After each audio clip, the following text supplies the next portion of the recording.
Which brings us to, of course, the best bets of the weekend. These, of course, well, I mean, just like it says, these are the best bets of the weekend for me, the best betting system. And it opens up, of course, as always, with the triple play. And that is where I give three people that got the edge are now put into a parlay. That's what we call the triple play. And today, or this weekend, I should say, that opens with Muhammad Naimov. He's at minus 650 right now, massive favorite over Eric Silva, and understandably so. Second leg, it's Moreno himself, the King of Mexico, minus 275 right now. I just don't really see how he could lose this fight. Not even just because he's the hometown hero on this one, but just style-wise, I just don't really see how Royval could get it done. So minus 275, looking great. And the final leg of that parlay is Fares Ziam at minus 225. This is definitely the leg of these three that I am least confident about, but I said this in the rest of the stream. Puelles is just way too one-dimensional to win a fight like this. I mean, unless he gets an Imanari roll and a knee bar, or an Imanari roll into some other kind of submission, I don't see how he wins. So I gotta go with the well-rounded guy at minus 225, Fares Ziam. And that's it for the triple play, which brings us to final odds of plus 240. So nothing crazy, but it's a nice little start for the triple play. And it's looking pretty solid. I mean, I feel great about Naimov and Moreno. Ziam, I do feel pretty good about, but less so sure about that one, which is why I always like to split up the risk a little bit. You'll see that, of course, with the next one. And of course, as always, by the way, I do have to put that up there. We put one unit always on the triple play. That is what we do every single time, and it's been going well for us so far. Next up, it's the Grand Slam. This is where we give this. I don't know why I keep using that word. This is where we put in 4 fighters instead of 3.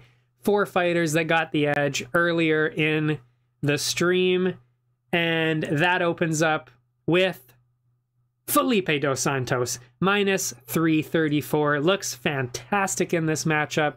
Had a great debut against Manel Kape, fighting Victor Altamirano. He looks to be a pretty convincing favorite in this one, I must say. Next up, we've got a returning face, a familiar face. It's Muhammad Naimov in this one as well. I always do this. I put one person in both of them, and then I have the sniper pick in the Grand Slam. That's how I like to distribute it, and it has worked very well for us so far, so I'm going to keep doing it. And it minimizes the risk when you have 5 or 6 people that you're putting in these parlays. You want to spread them out nice and evenly in a way where you can maximize the profits, and this is the way I found to work very well. So Muhammad Naimov minus 650, he's the next one. Then we've got Yasmin Jauregui minus 650. In his fists and his elbows, absolute crazy KOs from this guy. This is where I said I was minimizing the risk, because it's Ziam and Torres that I'm most worried about here. Because Torres, we haven't seen him too much yet. We've only really seen him strike, but I do think that Chris Duncan's chin will probably fall to the elbow or the fist of Manuel Torres in this matchup, which is why I'm throwing him in here, because I just think that the power is going to be too much. And again, it's in Mexico, so you usually want to give a slight edge to those people, because it really does usually turn out that way. It sounds silly, but it really is true. It does help a lot. Especially with the altitude in this case. If they're always used to fighting in Mexico or training in Mexico, they have that advantage. They really do. So minus 188. We've got all 4 of them lined up here. Love that. bring it to the odds at plus 165. So funny enough, the odds, or maybe did I get that wrong in the first one? I don't think I did. Maybe I did. Maybe the odds are wrong on the first one, but plus 165, I know that's right for sure. Or maybe not, because there were -2, -650s in this one. Anyway, plus 165. Anyway, that's what we got on this one. And yeah, feeling pretty good about it. 3 pretty confident ones and 1 a little, just slightly less confident, which is why I say minimize the risk. Put 1 1 and 1 1 in each, you know? And of course, as always, and I use lightly because when I say I'm still like 70-75% confident that that person's gonna win. It's just not like the 90% confidence that I have in Dos Santos, Naimov, and Hauregui. That's all I'm saying. As always, though, half a unit on this, on the Grand Slam. Then we've got the top dog, the best looking underdog of the week. And I'm not going to lie, I struggled a little bit with this one. I was thinking of going with Ortega.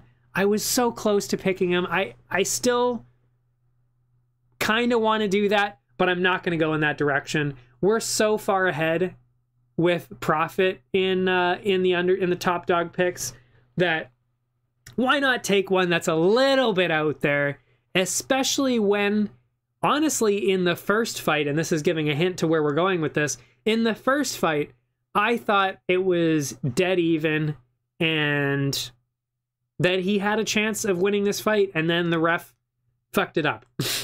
I'm going with Dan the Green for this one. So, you know, if we lose this one, not a huge deal. And if we win it, I mean, we're laughing our way to the bank here. I mean, at that point, I mean, come on. So, as always, we got 1 unit on the underdog, the top dog, Daniel Lacerda this week. Also known as Daniel Da Silva, if you're confused.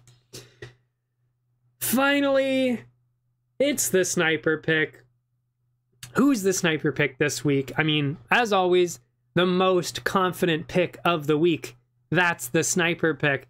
And who is that this week? It's none other than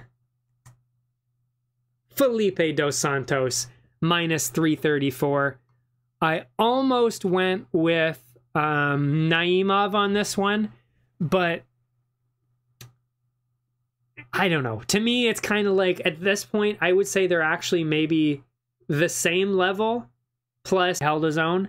And Altamirano, I just don't see how he wins. So I'm going with Dos Santos, -334, and we're putting 5 units on that one, which if you do the math, you get, was it 6.5? Yeah. You get 6.5 units back, or 6.5 units, so 1.5 units of profit, which, if you were paying attention, that covers every single, both of the parlays. It covers the 1 unit from the Grand Slam, or 1 unit from the triple play, half a unit from the Grand Slam, that's 1.5 units. So Dos Santos gets us the win. That covers the bets for the parlays, which means if we lose the parlays and the top dog, Dos gets it done, which he should. He should. And that's it. That is it for the bets this week.